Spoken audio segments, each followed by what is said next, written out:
YouTube पर बहुत दिनों से छंद की मांग हो रही थी, क्योंकि जितने भी YouTube पर चैनल हैं छंद से संबंधित बड़ा ही सतही और अपूर्ण जानकारी उसमें दी गई है। तो मैं सोचता हूँ कि छंद पर आप लोगों को बताया जाए, कुछ हम लोग बातचीत करें और विस्तार पूर्वक करें, ताकि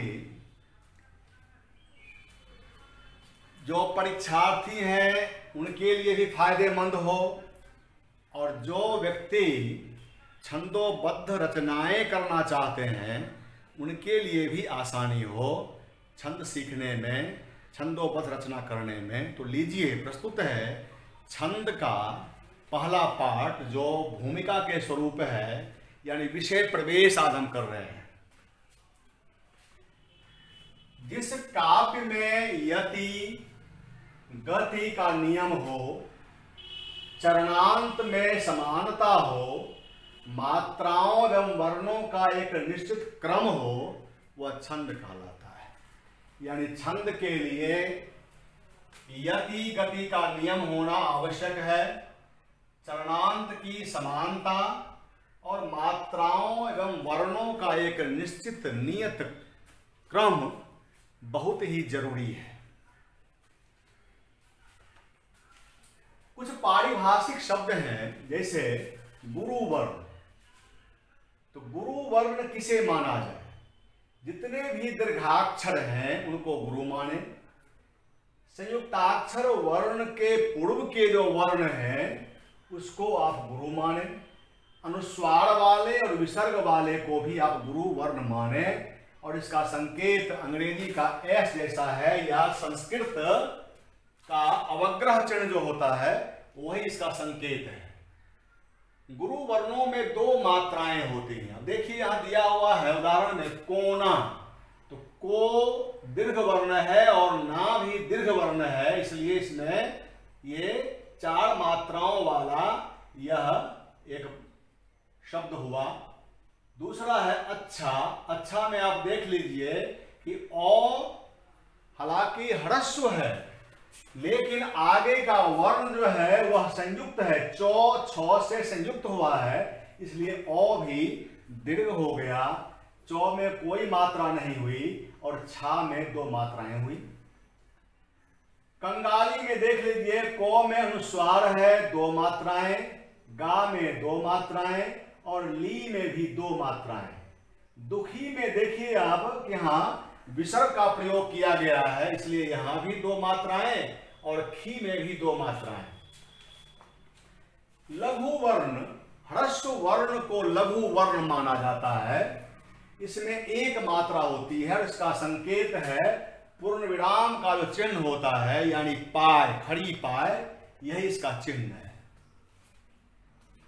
जैसे यहां उदाहरण दिया गया है कमल, क में एक मात्रा, मो में एक, लो में एक, यानी कमल में तीन मात्राएं और तीनों लघु है।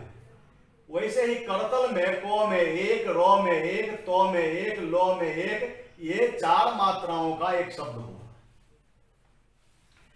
अब देखिए, एक 12 खड़ी लिख करके आपके सामने हम दर्शा रहे हैं कि किन किन वर्णों को आप लघु और किन्हें आप गुरु मानेंगे।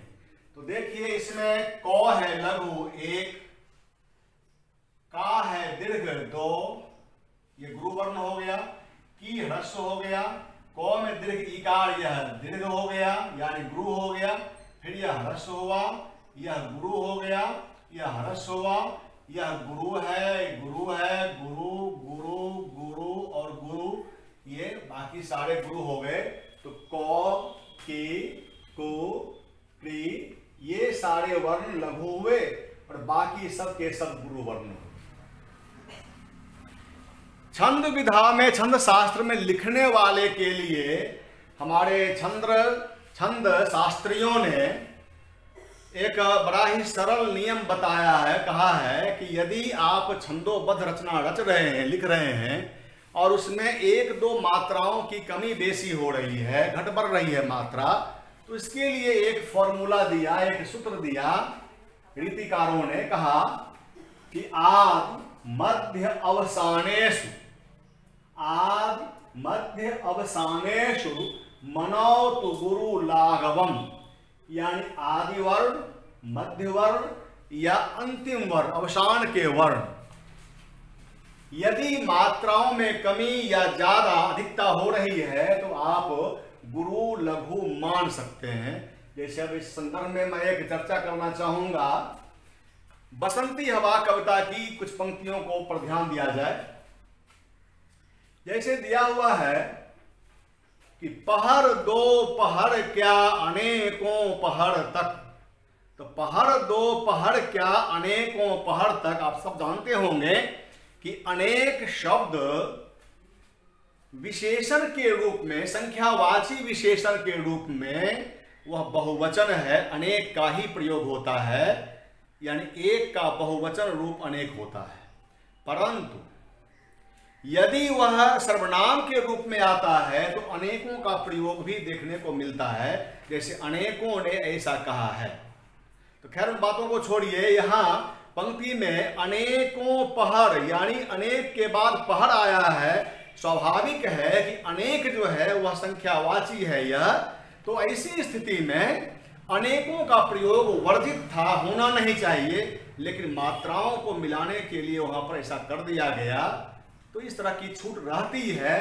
लेकिन अब कोई पंक्ति आप लिख रहे हैं, पंक्ति में अगर मान लीजिए कि पहली पंक्ति जो है वह 11-13 मात्राओं की है, दूसरी पंक्ति 11 मात्राओं की है, लेकिन दूसरी पहली पंक्ति में 13 की जगह पर 14 मात्राएं हो रही हैं और दूसरी पंक्ति में 11 ठीक ठाक है, तो आप जो है या पढ़ने वाले जो होंगे, विद्वान जो होते हैं या कवि लेखक होते हैं, वे स्वतः 14 को 13 मानकर ही चलते हैं। अब देखिए पारिभाषिक में है एक दल, तो दो पंक्तियों वाले छंद को, छंद की प्रत्येक पंक्ति को हम दल कहते हैं, यानी वह छंद जिसमें दो पंक्तियां हो तो प्रत्येक पंक्ति को हम दल कहते हैं, यति है।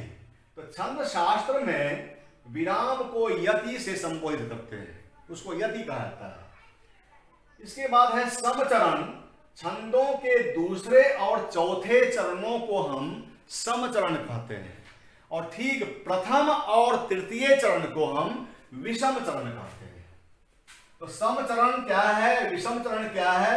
इसके बाद है गण। अब देखिए दो तरह के छंद होते हैं, मूलतः मात्रिक और वर्णिक। तो वर्णिक छंद की बात होती है, उसमें गण की चर्चा होती है। 3-3 वर्णों के समूह को हम गण कहते हैं, और संख्या में ये गण जो है 8 हैं। इसके लिए गण को क्या, कैसे पहचाने, किस गण में कौन कौन से वर्ण रहेंगे, कौन लघु होगा, कौन गुरु होगा, इसके लिए नीतिकारों ने एक सूत्र सुझाया है। वह सूत्र है यमाता राज भानस लगा। अब देखिए कहता है कि 3-3 वर्णों के समूह को गण कहेंगे। अब यमाता में हम यदि यो, मा और ता, इन 3 वर्णों को लेते हैं तो हमारा बनता है यमाता। अब देखिए यो ह्रस्व है तो 1 मात्रा, मा है दीर्घ 2 मात्राएं, और ता है दीर्घ 2 मात्राएं, यानी लघु गुरु गुरु यह होगा यमाता में। और यमाता का प्रथम वर्ण है, अक्षर है यो, इसलिए इसका नामकरण किया गया है यगन। इसको हम यगन कहें। तो यगन में ह्रस्व दीर्घ दीर्घ यानी लघु गुरु गुरु ये वर्ण माने जाएंगे, ऐसा लिखा जाएगा। अब देखिए यो को आप हटा दीजिए, अब मां से लीजिए, तो मातारा। तो मातारा को हमने यहां पर लिखा है, तो मा दीर्घ है, ता भी दीर्घ है और रा भी दीर्घ है, तो गुरु गुरु गुरु, यानी इसमें तीनों जो वर्ण होंगे वे गुरु वर्ण होंगे। और इसको हम कहेंगे मगन। पहला हुआ यगन जिसमें लघु गुरु गुरु, और मगन में गुरु गुरु लघु, गुरु गुरु गुरु। यगन में लघु गुरु गुरु और मगन में गुरु। अब फिर इसको माता रा को अब हटाते हैं, हटा करके हम लिखते हैं ताराजो, ताराजो। तो ताराजो में ता गुरु है, रा गुरु है और जो लघु है। यह हो गया तगन। तो ये हो गया आपका यगन, यह हो गया मगन, यह हो गया तगन। अगला देखें आप, तारा को भी हटा देते हैं, हम लिखते हैं, अब देखते हैं राजोभा, राजोभा। यहां पर रा में गुरु, जो में लघु, भा में गुरु, यानी गुरु लघु गुरु, इस तरह का क्रम रहेगा रगन में। इसको हम कहेंगे रगन, ये रगन हो गया।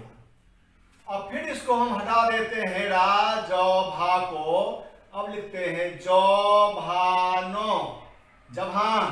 अब देखिए जो लघु, भा गुरु और नो लघु, यानी लघु गुरु लघु, ये तीनों इस तरह का क्रम रहेगा जगन में। इसको हम कहेंगे जगन। पहला अक्षर है जो, इसलिए इसका नाम रखा गया, इस वर्ग का नाम रखा गया या गण का नाम रखा गया जगन।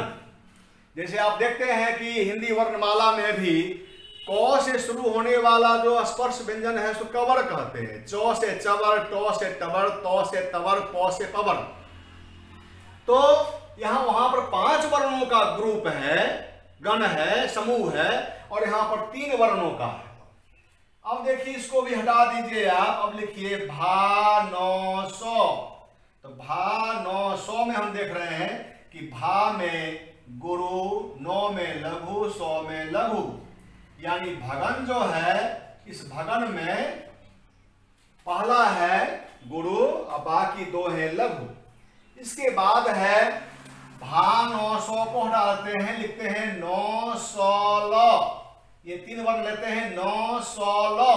तो 916 में 9 में लघु, 100 में लघु और 9 में लघु, यानी तीनों वर्ण इसके लघु हुए और इसका नाम रखा गया नगन। ये नगन हो गया। इसके बाद फिर आप हटा देते हैं इसको। अब लिखते हैं हम सलगा, सलगा। तो सलगा में देखते हैं 100 हो गया लघु, लो हुआ लघु और गा हो गया गुरु, यानी लघु लघु गुरु। ये हो गया सगन। तो आप देख रहे हैं कि यगन, मगन, तगन, रगन, जगन, भगन, नगन और सगन, ये संख्या में 8 आ रहे हैं। तो कुल गणों की संख्या 8 होती है। और बाकी ये जो 2 वर्ण आपके बच गए हैं, तो लो लघु को और गा गुरु को यह स्पष्ट करता है। इस तरह से छंद शास्त्र में हमने आज देखा उसकी परिभाषा, कुछ पारिभाषिक शब्द, लघु गुरु कैसे पहचाने, और छंद रचना करने में अगर लघु गुरु की मात्रा घट बढ़ रही है तो वैसी स्थिति में यह इस बात को याद रखें कि आदि मध्य अवसानेषु मनोतु गुरु लाघवम।